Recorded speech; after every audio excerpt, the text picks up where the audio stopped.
السلام علیکم۔ آج ہم ایک مضمون پیش کر رہے ہیں عطاشات کے بارے میں۔ عطاشات کی موت پر ابتدائی اطلاعی رپورٹ۔ مضمون نگار اوریا مقبول جان۔ مصطفیٰ زیدی نے اپنے آخری مجموعے کوہ ندا میں شاعری اور زندگی سے اکتاہٹ کی وجوہات بیان کرتے ہوئے لکھا ہے: میں شاعری اور سرکاری ملازمت دونوں میں مثبت ہوں۔ جن لوگوں سے ملنے جلنے سے شاعر حلقۂ شعراء میں قابل قبول ہوتا ہے ان کو میں کبھی ملا نہیں، یا ملا بھی تو رسماً۔ اسی طرح سول سروس آف پاکستان میں مشکل سے میرے 2 یا 3 رفیق ہیں۔ کچھ دل میں یہ گمان ہے کہ اکثر شعراء مجھے اس لیے ملے ہیں کہ میں سرکاری افسر ہوں، اور اکثر سرکاری افسر مجھے اس لیے ملے ہیں کہ ان کے ڈرائنگ روم میں میرا شاعر ہونا ان کے لیے تفنن تباہ کا باعث ہے۔ مصطفیٰ زیدی باہمت تھا۔ وہ خودکشی کر کے پوری دنیا کو ورا حیرت میں ڈال گیا اور اشرفیہ کے گناہوں کو سوال بنایا گیا، لیکن عطاشات کو تفنن تباہ کے تفریدوں نے آہستہ آہستہ دیے جانے والے زہر کی طرح مار دیا۔ عطاشات کا بچپن اور لڑکپن تو مکران میں گزرا، لیکن جوانی سے موت کی آغوش تک وہ کوئٹے میں رہا، اور پھر یہیں کا او کر رہ گیا۔ میری اس سے آشنائی عین اس وقت ہوئی جب اس نے زندگی کے 40ویں سال میں قدم رکھا۔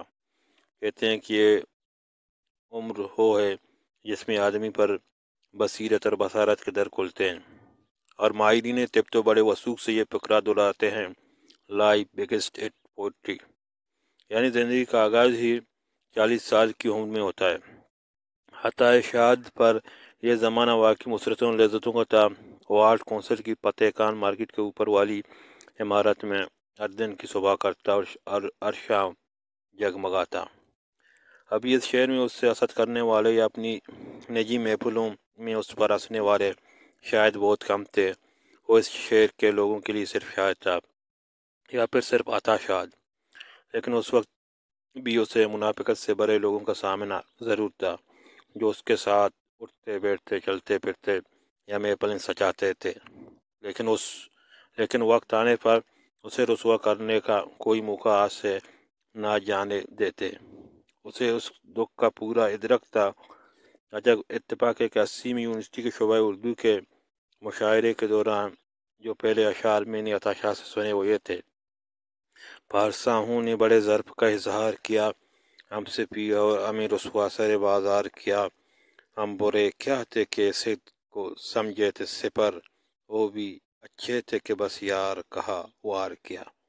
محبت سے جگمگاتی آنکھوں اور معصوم مسکراہٹ کے ساتھ اس نے جب یہ غزل کسی مشاعرے میں سنائی، مجھے یوں لگا جیسے وہ انسانوں کے ہجوم میں جا بجا بکھرے مصنوعی لبادوں کے اندر چھپے کریا النظر چہروں کو دیکھ رہا ہے، ہر پان کی اس حالت میں بھی مسکرا رہا ہے کہ مسکراہٹ تو موت بھی اس کے چہرے سے نہ چھین سکی۔ کوئٹہ میں یوں تو بہت سے شاعروں نے جنم لیا یا پھر کہیں سے آ کر اس شہر میں آباد ہوئے۔ آپ کو یہاں ہر زبان کا شاعر مل جائے گا، یہ صرف اسی شہر کا خاصہ ہے، لیکن جن شاعر کی شاعری میں کوئٹہ جانگتا ہے، اس کے موسم اپنے رنگ بدلتے ہیں، اس کی رتوں کے تلازمے جاگتے ہیں، وہ صرف عطاشات ہے۔ مجھ شاہ کے برہنہ پہ سجا برف کی کلیاں، پتجھڑ پہ تیرے حسن کا احسان ہی رہ جائے، برپاپ کے آشوب میں جم جاتی ہیں سوچیں، اس کرب قیامت میں تیرا دھیان ہی رہ جائے، دور تک کوئی نہیں یک کے خرابے میں عطا، اے شرر خانہ امکان بہت سردی ہے۔ محبت عطاشات کا مذہب تھا، اور میں نے کسی پیروکار کو اپنے مذہب پر اتنی سختی سے عمل کرتے نہیں دیکھا۔ پروفیسر مجتبیٰ حسین کو دل کا عارضہ ہوا تو یونیورسٹی سے اپنے گھر پیدل جاتے ہوئے جب انہوں نے سگریٹ سلگائی تو عطاشات نے چھین لی اور پھر صرف اتنا کہا: ہمیں آپ کی بہت ضرورت ہے۔ پتہ نہیں اس فقرے میں محبت تھی یا پھر مجتبیٰ حسین کو عطاشات کی محبت کا یقین اتنا تھا کہ لندن آپریشن کے لیے جانے تک میں نے ان کو پھر سگریٹ سلگاتے نہیں دیکھا۔ کیا ہمیں عطاشات کی ضرورت نہ تھی؟ لیکن شاید ہم میں سے کوئی بھی اس محبت سے یہ فکر عطا سے نہ کہہ سکا، شاید وہ مان جاتا۔ ایک دفعہ میں نے اسی حوالے سے اسے محبتوں کا احترام کرتے دیکھا۔ 89 میں آل پارٹیز کانفرنس کے دوران مشاعرہ تھا۔ شاعر ہوٹل شیش میں ٹھہرے تھے۔ عطا شاد محسن احسان کے کمرے میں بیٹھا تھا کہ میں داخل ہوا۔ اس وقت محسن احسان کی بیوی نے عطا شاد سے سگریٹ اور دیگر اشیاء لے کر الماری میں رکھ دی اور صرف اتنا کہا تھا، بھائی آپ انہیں ہاتھ نہیں لگائیں گے، اپنی صحت کا خیال رکھیں۔ اور عطا شاد منتوں اور درخواستوں پر اترا ہوا تھا۔ میں آیا تو کہنے لگا، ان سے کہیں مجھے ایک سگریٹ پینے دیں۔ میں نے کہا، خود بڑھ کر اٹھا لو۔ اس نے معصومیت سے کہا، میں رشتوں کا احترام کرتا ہوں۔ اور پھر شیش ہوٹل سے سرینا کے درمیان یہ پرستادہ محبت نہ جانے کیوں ہمارے ہاتھوں سے نکل گیا اور بے رحم منافق اور آسد کل کے نشتر اس صدقے سے پر پار کر گئے۔ عطا شاد جب مشاعرے میں پہنچا تو تماشا کلک بن چکا تھا۔ بس وہ صرف یہی کہتا رہ گیا، سنگساری میں تو ہاتھ بھی اٹھاتا تھا جس نے معصوم کہا، جس نے گنہگار کیا۔ یوں تو لوگ اسے بہت عام سا واقعہ سمجھتے ہیں، لیکن میں اسے عطا شاد کے دردناک انجام کار پہ آغاز کہتا ہوں۔ اس دن وہ سب لوگ کامیاب ہو گئے تھے جن کی صفوں میں عطا شاد اجنبیوں کی طرح در آیا تھا۔ یہ کہانی ہر اس شخص کے ساتھ دہرائی جاتی ہے جس کے ہاتھ میں تخلیقی مشعل ہو، یا جو ان سارے پروردہ اقتدار لوگوں سے الگ تھلگ ہو۔ یہ داستان مصطفیٰ زیدی سے شروع ہوتی ہے اور قدرت الشعاع پر برسائے گئے تن و تشنیع کے نشتروں تک پہنچتی ہے۔ پروین شاکر کی نظم مسپٹ میں دکھ کا الاؤ جلاتی ہے اور عطا شاد کے صدق کی سپر توڑتی ہے۔ دراصل جرم عطا شاد کا تھا کہ قسمت اسے ایک ایسے قبیلے میں لے آئی تھی جہاں شعر کہنا جرم اور شعر پر داد دینا پیشن ہوتا ہے، جہاں ڈرائنگ روموں اور لاؤنجوں میں منقش الماریوں میں شاعری کا خوبصورت ایڈیشن تو ملتے ہیں، لیکن شاعر کی حیثیت ایک افسرہ، نرتکی یا ٹائم پاس سے زیادہ نہیں ہوتی، اور ان کے دفاتر میں تو تخلیق اور تخلیقات سے نفرت کی بو سے دماغ پھٹنے لگتا ہے۔ عطا شاد کو نہیں معلوم تھا کہ وہ اس برادری میں سانس لینے لگ گیا ہے جہاں اوزان اور پیمانوں کے مطابق اگر اس کا وزن کیا جائے تو صفر نکلے گا۔ یہاں تخلیقات کی اچھی تخلیقی داد اس سوال سے دی جاتی ہے کہ تم اتنے مصروف آدمی ہو کر لکھنے کے لیے وقت کیسے نکالتے ہو، جیسے لکھنے کے لیے اس نے اپنی دفتری ذمہ داری میں خیانت کی ہو۔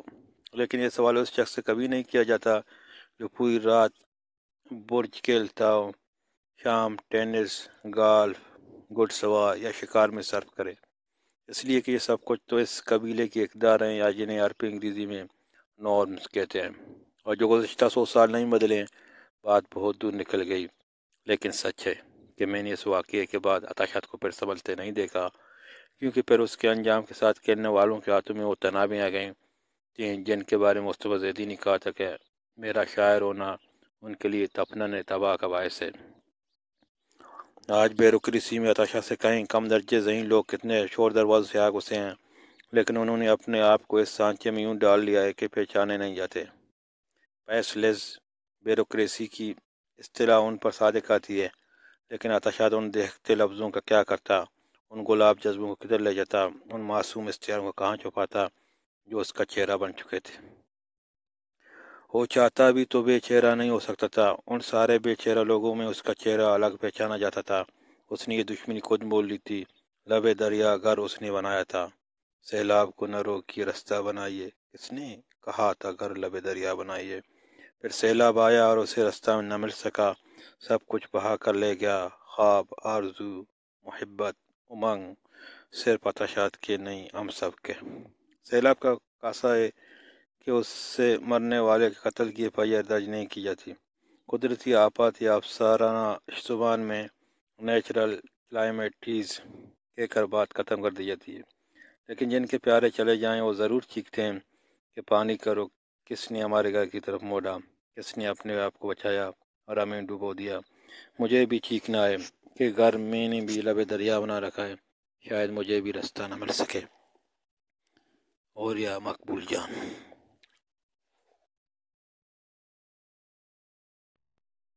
شما و تی شما چینل سبسکرایب بکنید.